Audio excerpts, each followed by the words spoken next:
Vikarabad municipal నూతనంగా ఎన్నికైన BRS కౌన్సిలర్లు ప్రమాణ స్వీకారం చేసిన అనంతరం బయటకు వచ్చి మీడియాతో మాట్లాడారు. కౌన్సిలర్లుగా ప్రమాణం చేసిన వారికి బీఆర్ఎస్ పట్టణ అధ్యక్షులు గోపాల్ ముదిరాజ్ శుభాకాంక్షలు తెలిపారు.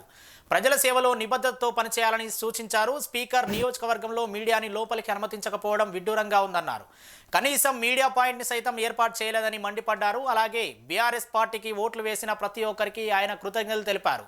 ప్రజలు తమపై ఉంచిన విశ్వాసాన్ని నిలబెట్టుకునేలా కృషి చేస్తామని పేర్కొన్నారు.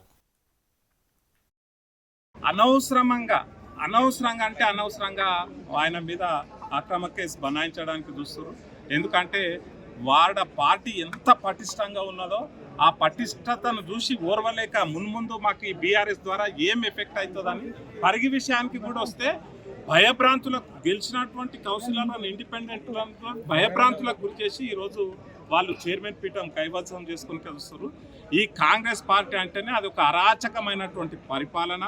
ప్రజలకు కానీ ఇక్కడ ఎవరికి కానీ అది ఏమంటావు ఒక సమన్వయంతో పోయేటువంటి పరిపాలన వాళ్ళు చేయరు. ఏది చేసినా దౌర్జన్యంతో చేస్తారు. ఈరోజు టోటల్గా వికారాబాద్ జిల్లాలో ఉన్న 4 మున్సిపాలిటీలో కూడా దౌర్జన్యంతో ఈరోజు చైర్మన్ కావడానికి ప్రయత్నం చేస్తారు.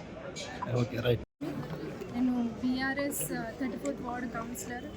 ఈరోజు ఇక్కడ ఓత్ సెరమనీ జరగబోయింది కాబట్టి ప్రతి ఒక్కరికి ఈరోజు ప్రమాణం స్వీకారం తీసుకున్న ప్రతి ఒక్క కౌన్సిలర్కి కంగ్రాచులేషన్స్. ఇంకా త్వరలోనే మేము ఇంకా మీటింగ్స్ అవుతాయని ఎదురు చూస్తున్నాను. ఎందుకంటే లాస్ట్ టైం నేను సెకండ్ టైం కౌన్సిలర్ ఉండి కూడా మాకు లాస్ట్ టైం చాలా తక్కువ మీటింగ్స్ జరిగినాయి. ఎందుకంటే వాళ్ళ ఇంటల్ థింగ్స్ వల్ల మేము సఫర్ అయినాం, కౌన్సిలర్ సఫర్ అయ్యాం, దానివల్ల మా ప్రజలు సఫర్ అయ్యారు.